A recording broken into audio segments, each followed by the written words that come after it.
The joint session of the 99th General Assembly, second regular session, will come to order. Mr. Sergeant of Arms. Mr. President, Missouri State Highway Patrol Troop F will now present the colors.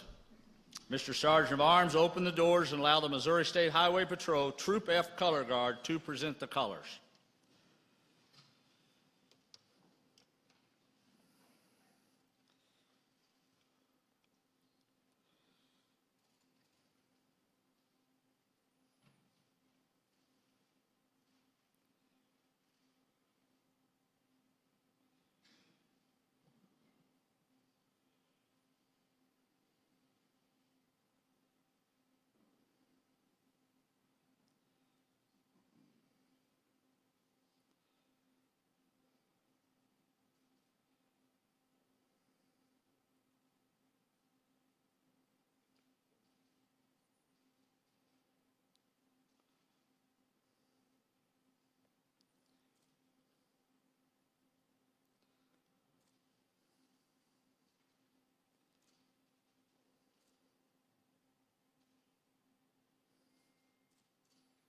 Please remain standing for the Pledge of Allegiance.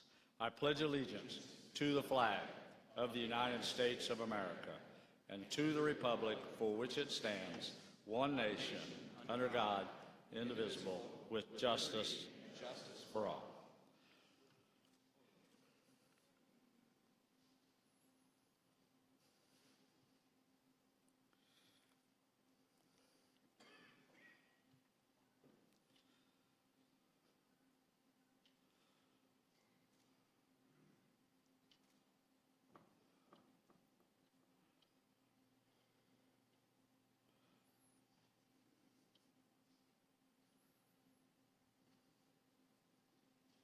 On the behalf of the joint session, I want to thank the Missouri State Highway Patrol for presenting the colors tonight.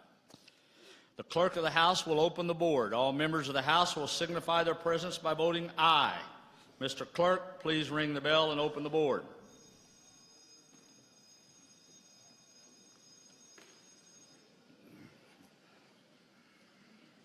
The Secretary of the Senate will call the roll for the members of the Senate. Madam Secretary, please call the roll. Senators Brown, Chappelle-Nadal, Therpoy, Crawford, Cunningham, Curls, Dixon, Eigel, Emery, Hageman, Holzman, Hoskins, Hummel, Kehoe, Koenig, Leibler, Munslinger, Nasheed, Onder, Richard, Riddle, Rizzo, Romine, Rowden, Sater, Schaaf, Schatz, Shoup, Sipton, Wallingford, Walsh, Wasson, Whelan. Has everyone voted? The clerk of the House will close the board and tally the votes.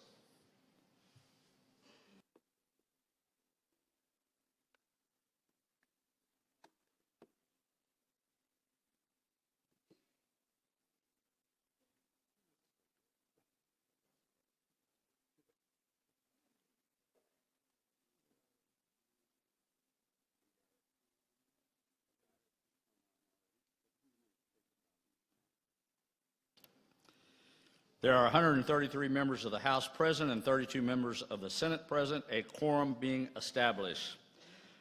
Will the Joint Escort Committee for the Governor please assemble at the rear of the chamber? Representatives Carpenter, Cookson, Conway, Fraker, Franks Jr., Franklin, Johnson, Lant, May, and Meredith. Senators Crawford, Hummel, Rizzo, Eigel, Rowden, Koenig, Hoskins, Nasheed, Onder, and Schatz.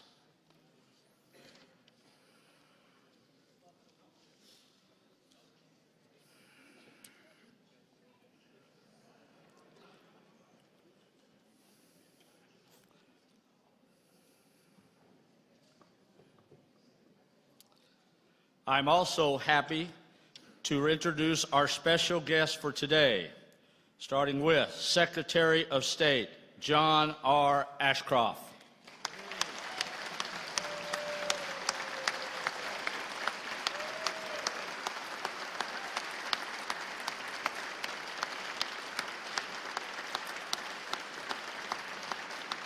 Attorney General Josh Hawley.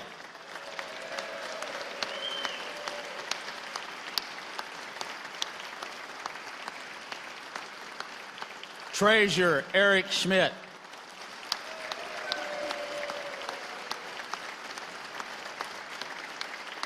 State Auditor Nicole Galloway.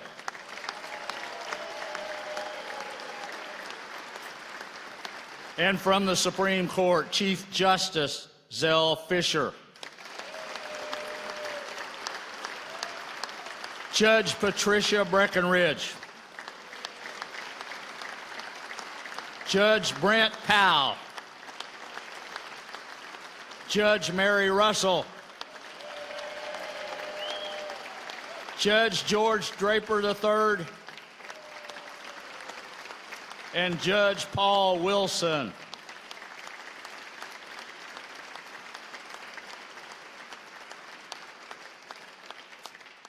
From the Governor's Cabinet, Commissioner Sarah Steelman, Office of Administration. Director Chris Chin of Agriculture. Director Sarah Parker Polly, Conservation. Director Ann Preside, Corrections. Acting Director Rob Dixon, Economic Development. Interim Commissioner Roger Dorson, Elementary and Secondary Education. Commissioner Zora Mulligan, Higher Education. Director Randall Williams, Health and Senior Services. Director Clora Lindley Meyer, Insurance, Financial Institutions, and Professional Registration. Acting Director Anna Hugh, Labor and Industrial Relations.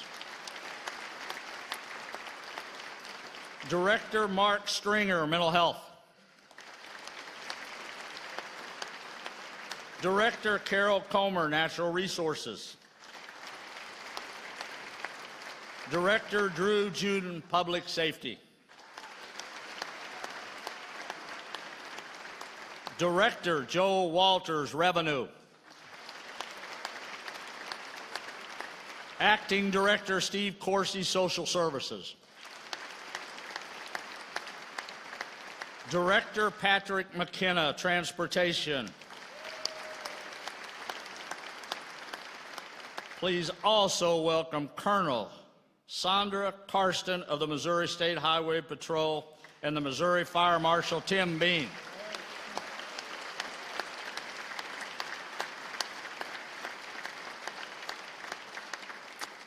And it is my privilege and honor also to introduce you tonight the First Lady of the State of Missouri, Sheena Greitens.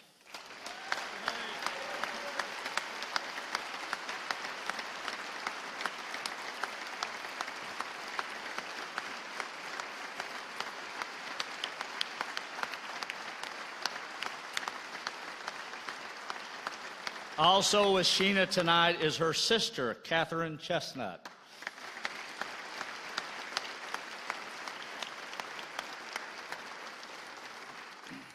Mr. Sergeant at Arms. Mr. President, the Governor of the State of Missouri now approaches the chamber.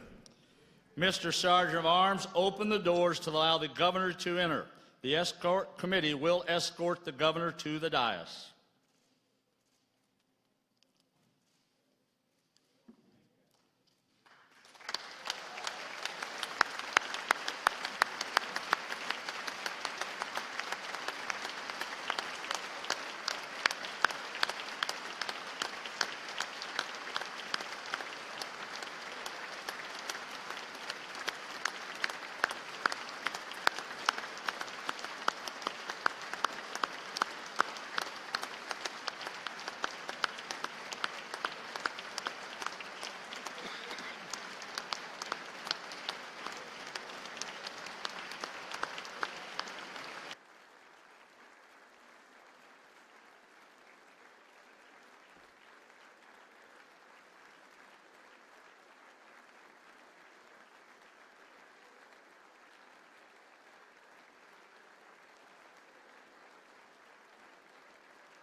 Ladies and gentlemen, please welcome the governor of the great state of Missouri, Eric Greitens.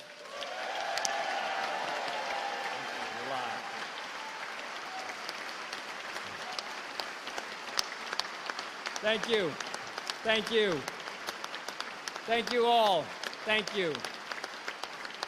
Thank you. Thank you. Thank you. Thank you. Thank you, Lieutenant Governor Parson, Speaker Richardson, and members of the Missouri House, President Pro Tem Richard, and members of the Missouri Senate, Chief Justice Fisher, and judges of the Supreme Court, state officials, members of the Cabinet, our First Lady, and my wife, Sheena Greitens.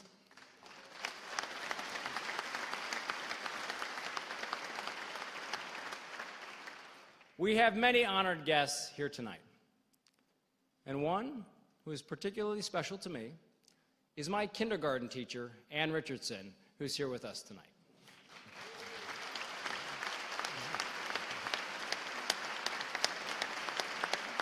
Thank you. Thank you.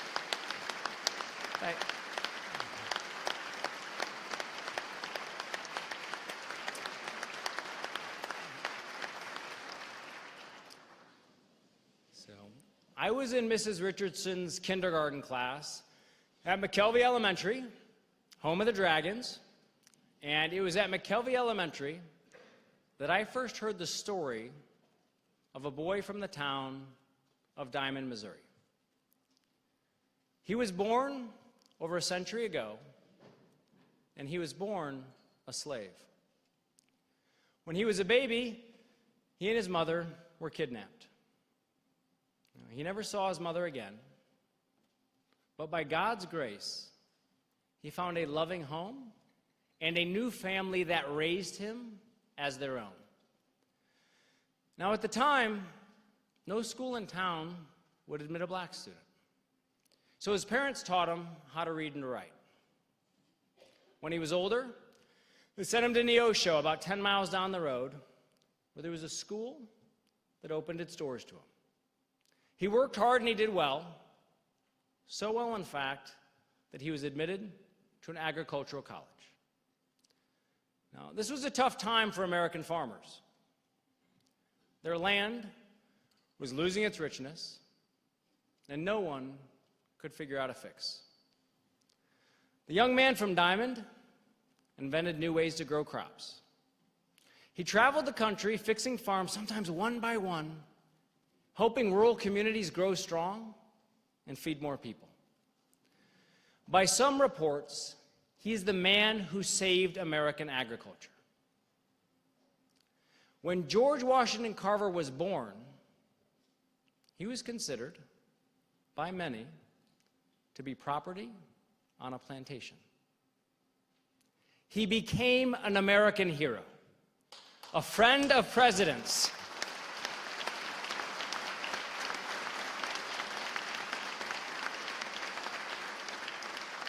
He was a counselor to everyone from the Secretary of Agriculture to Mahatma Gandhi. His face was on postage stamps and his name on a Navy submarine. He was, and he remains, one of us, a Missourian. And his story is our story.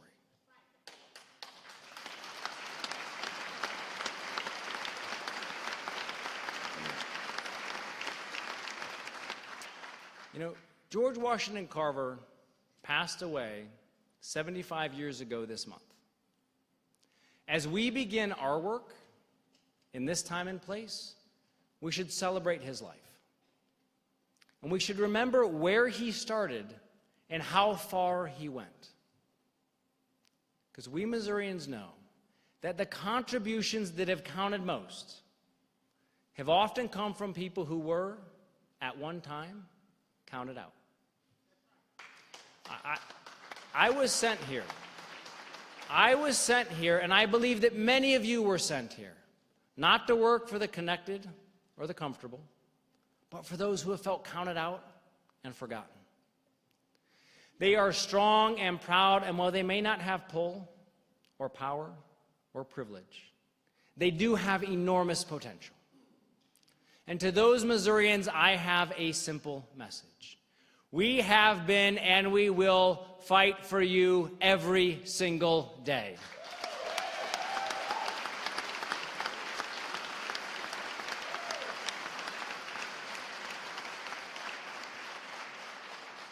We promised we'd fight for your jobs, and we are. The most important thing that we can do for Missouri families is to make it easier for those without jobs to find them, and make sure that those who have jobs keep them. Over the past year, we have devoted the energy and attention of our office to putting Missourians back to work. And here are the results. Today, Missouri has the lowest unemployment rate it's had in 17 years.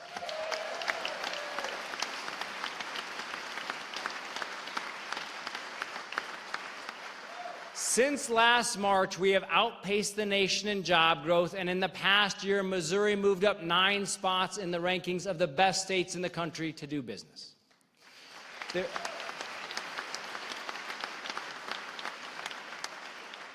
There are more manufacturing jobs in our state than there were a year ago. We're putting a steel mill in Sedalia, Missouri, and we are competing for more steel mills and other plants around the state.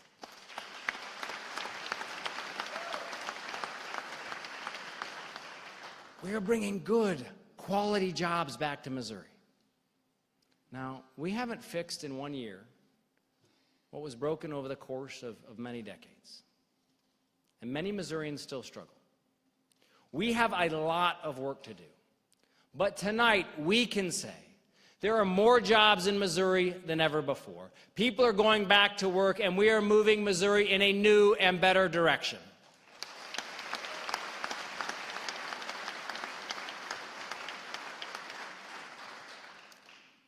Now, some of the people who need us most, who are counting on us, are the children in the Missouri foster care system, all 13,000 of them.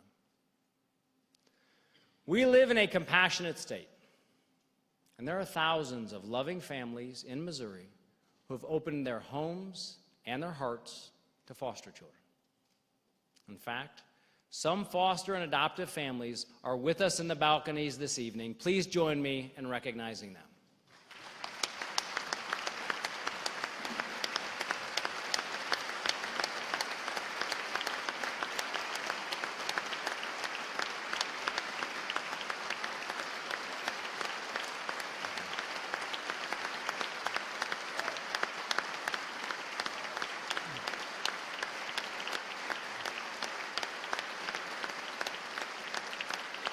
A year ago, if a child in foster care needed a copy of their own birth certificate to apply for a driver's license or to get a job, they had to pay for it out of their own pocket. Today, we can proudly say that they can get that birth certificate without having to give the government their money. A year ago, a child entering our foster care system might not have known their rights. Now, this is an issue that many of you have cared about for a long time, and you've worked on for a long time. And I was proud to join you to sign into law a foster care Bill of Rights.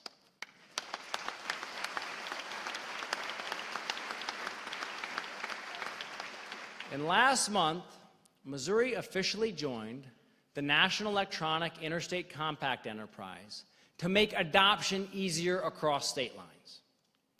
And I want to give a special thank you for her hard work on this issue to the First Lady of the state of Missouri and my wife, Sheena Greitens.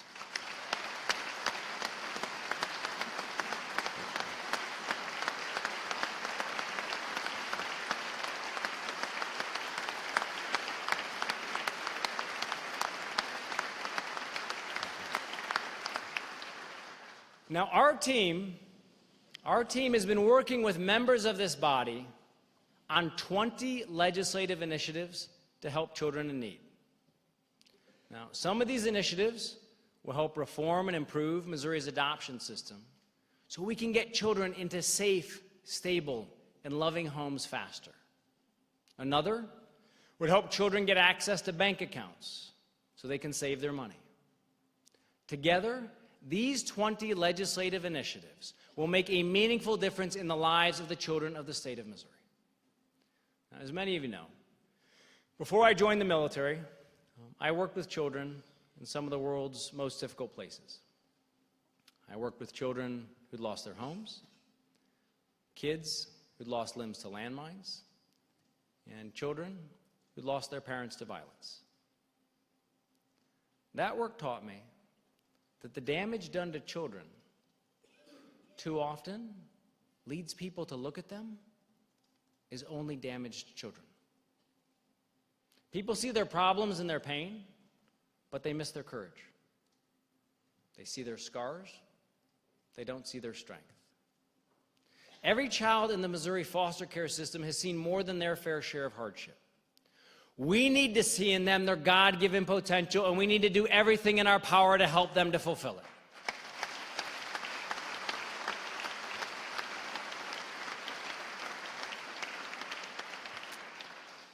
Tonight, I want to ask the members of this body to do something straightforward. Put politics on hold. Set any differences you may have with one another or with me to the side. These are children. These are kids. There are 13,000 of them. We must love them and care for them as if they were our own, because in law and spirit they are. So tonight, let's join together and pledge to get this work done for the kids who need us most.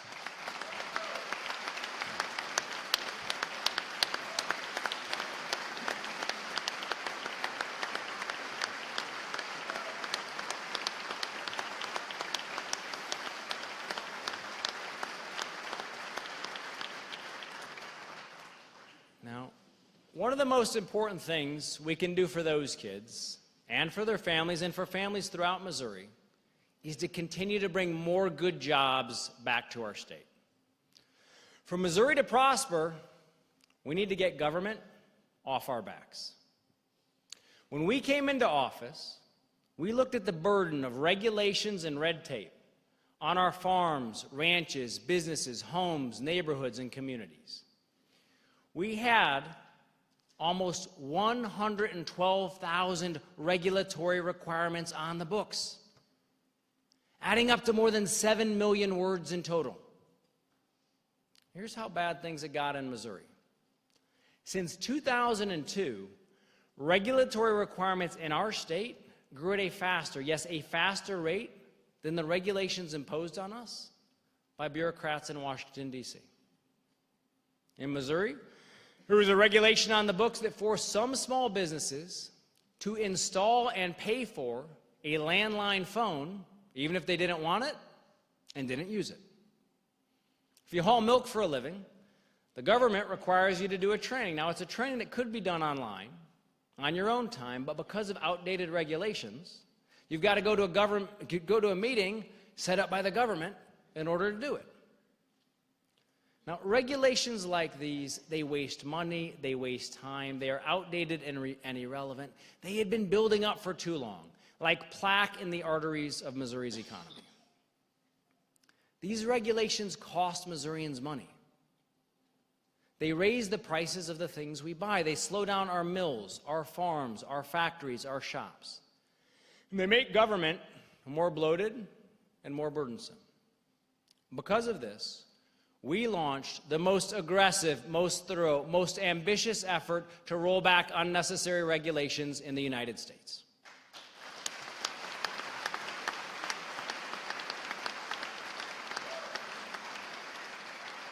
And by taking a strong, thoughtful, conservative approach to government, we can tell you tonight that we are taking nearly 1 out of every 3 regulatory requirements in the state of Missouri. That's 33,000 regulatory requirements that we are taking off the books for good.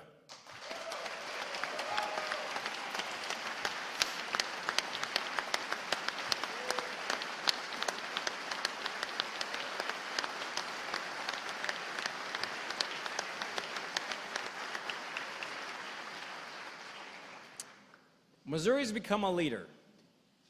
In fact, other states have modeled their regulatory reforms on what we're doing to increase liberty and prosperity in the state of Missouri.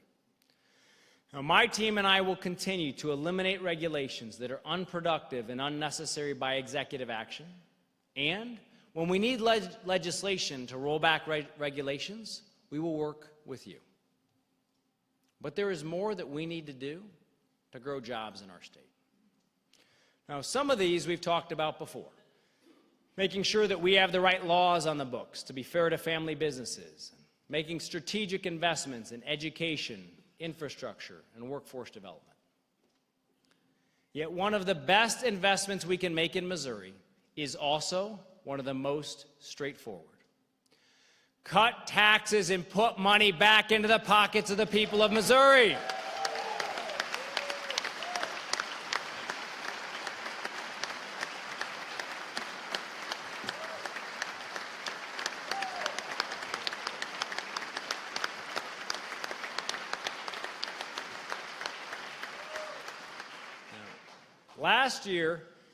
Last year, we faced a choice. We could cut spending or raise taxes. I'm proud to say that we cut spending and we did not raise taxes on the citizens of Missouri a single nickel.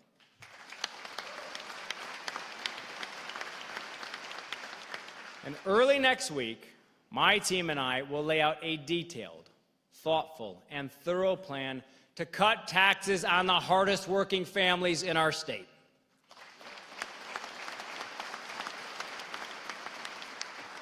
It is the boldest state tax reform in America. And with your help, we will lower taxes for working families and make it easier for businesses to come to Missouri and create jobs. And we will do it in a way that is fiscally sound, maintains our state's AAA credit rating, and does not burden our children. In 2018, I want this body to cut taxes for the people of Missouri and to cut taxes for the businesses that create jobs. Let's get it done together.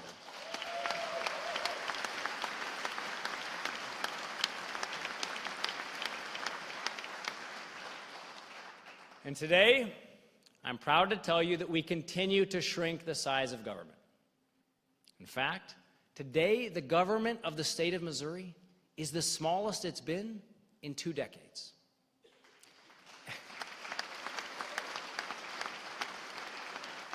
At the same time, we've been improving how government serves our citizens.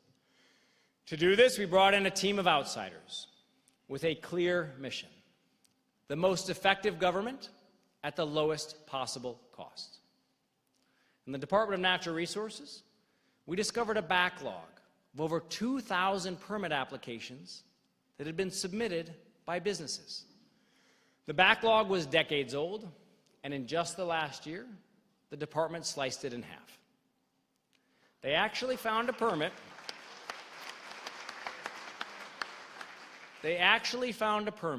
That a company applied for in 1997. Well, I'm happy to report to you tonight, it's been approved.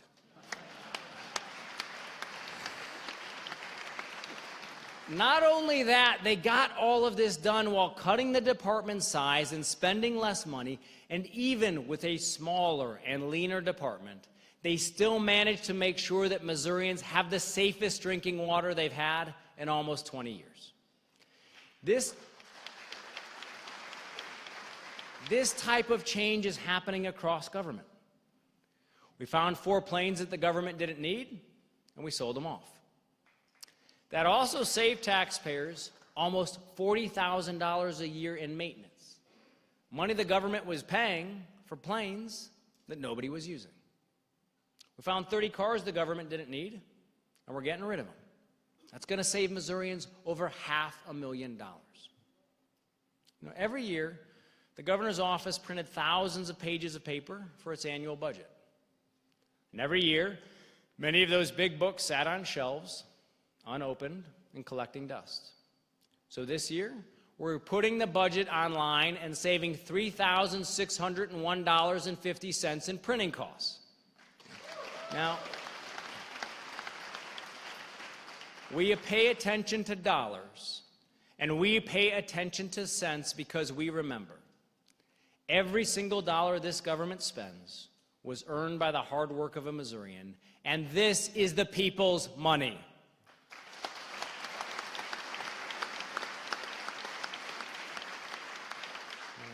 For us to save dollars and serve citizens, we need to reform state workforce laws that are decades old. Today, government can't move people to where they will help the most, can't reward people for good work, and unlike a business, it can't get rid of poor performers who fail our citizens and fail their colleagues.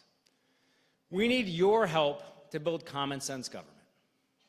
And speaking of common sense, our task force did a full audit of the boards and commissions in Missouri's government. They were in bad shape. For example, the state of Missouri has 6 child abuse and neglect review boards. These boards do important work to protect children across the state of Missouri.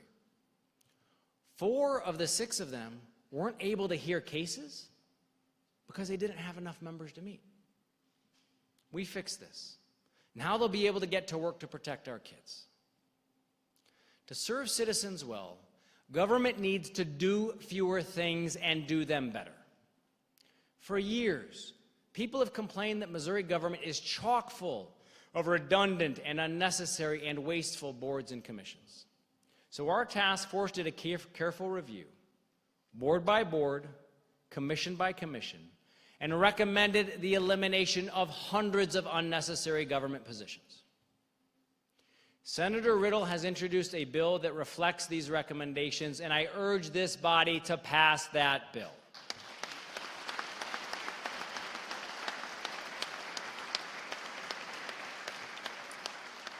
That's how we make government smaller and better. We must also make sure that our public servants serve in the public's interest. We need to slam shut the revolving door between the legislature and lobbyists. And we need to pass term limits for every statewide office holder. In my very first action as governor, I signed an executive order banning gifts from lobbyists to state employees of the executive branch. Now, a bill that would have done the same thing in the legislature passed the House last year. And thank you to Speaker Richardson and the representatives who voted for it last year and who already took action on it again this year. Last year, the bill stalled in the Senate. This year, both bodies need to get together and pass a ban on gifts from lobbyists to the legislature. But in the meantime, I have a simple request. I call on every member of the legislature to join me in a pledge not to accept any gift from lobbyists.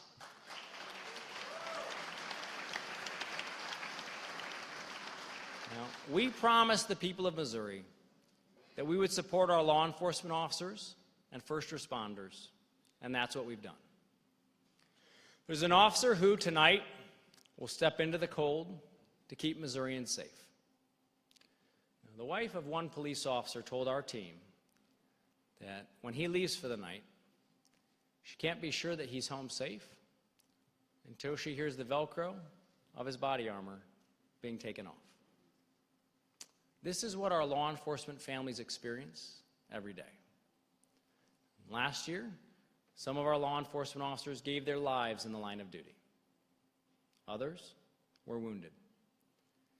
Last month, I visited the bedside of Officer Ryan O'Connor after a criminal had shot him in the back of the head. The day we went to visit him, as he was lying in a hospital bed just a few feet away, Officer O'Connor's 17-year-old son, Aiden, told me that like his grandfather and his father, he wanted to be a police officer.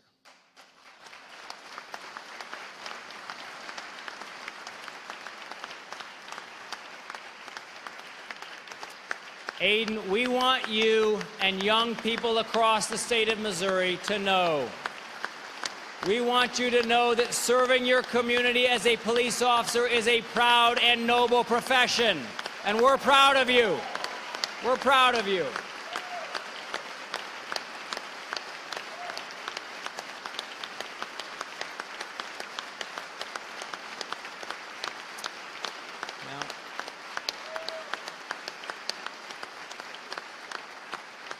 Last year, working together with this body, we passed and signed into law Blue Alert legislation to help bring to justice and strengthen penalties for anyone who attacks or injures a law enforcement officer.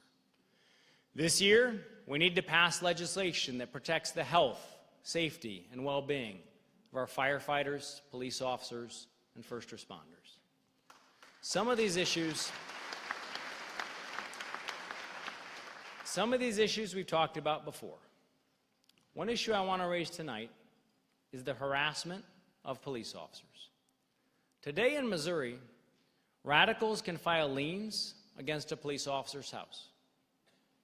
They can do this in secret. It can affect the credit of our police officers and their families, costing them thousands of dollars.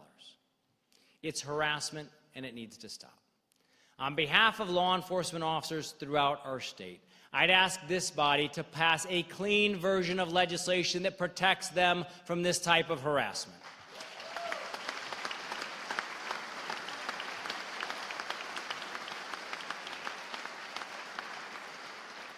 Tonight, I want to let the police officers of this state know, your governor, your fellow citizens, and the vast majority of your elected representatives, we have your back.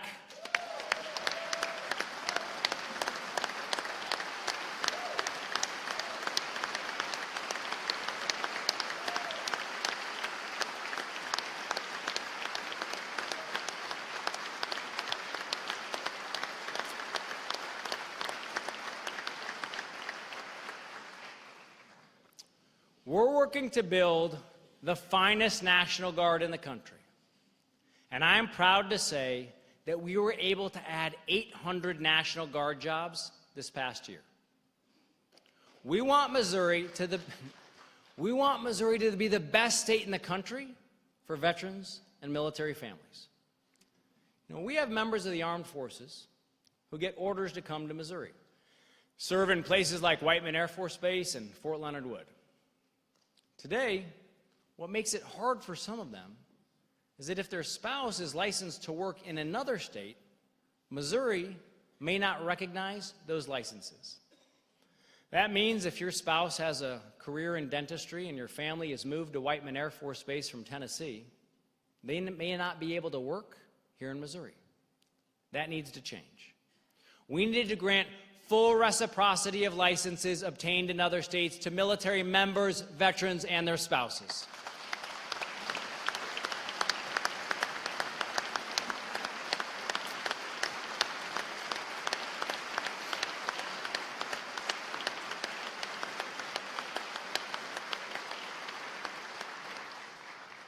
And there is more. Right now in the state of Missouri, a small business owner who declares that he or she wants to hire veterans can be sued. That's right. If you say that you prefer to hire veterans, you could face a lawsuit. Now that's wrong. This legislature needs to pass a bill allowing employers to establish a veterans hiring preference. Most states in our country have done this. It is time for Missouri to do the same.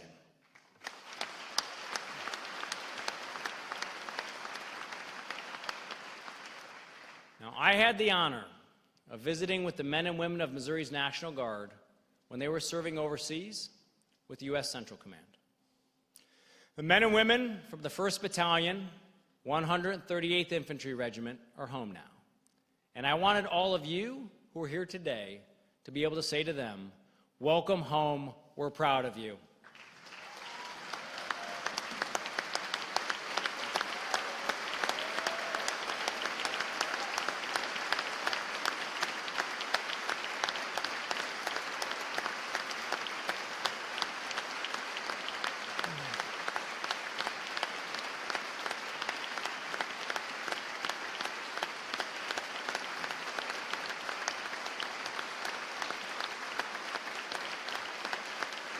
Proud of you guys.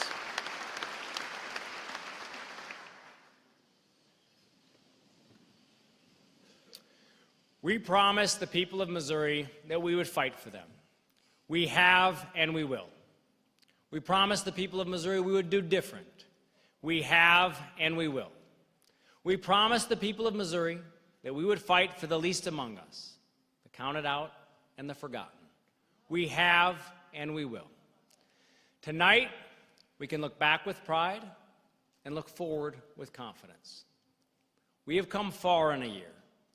And though we have a long way to go, the state of our state today reflects what the state of our people has always been.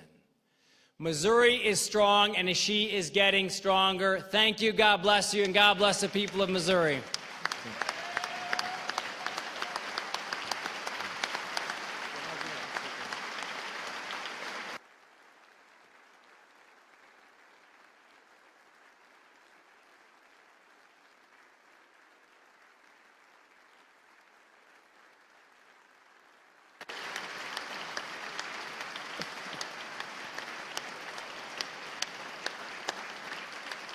Would the escort committee please prepare to escort the governor from the chamber?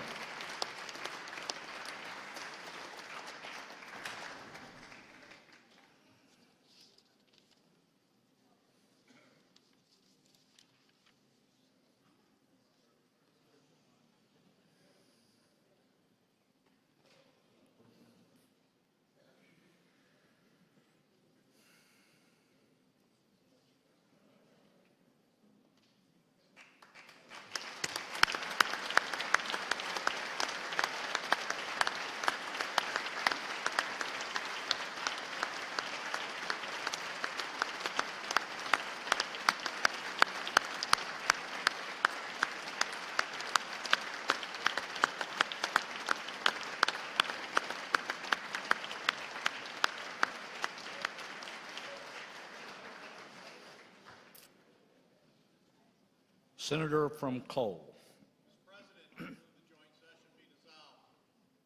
The senator from Cole has moved that the joint session be resolved. All those in favor of that say aye. Aye. Those opposed say no. The ayes appear to have it. The ayes do have it. The joint session will stand dissolved.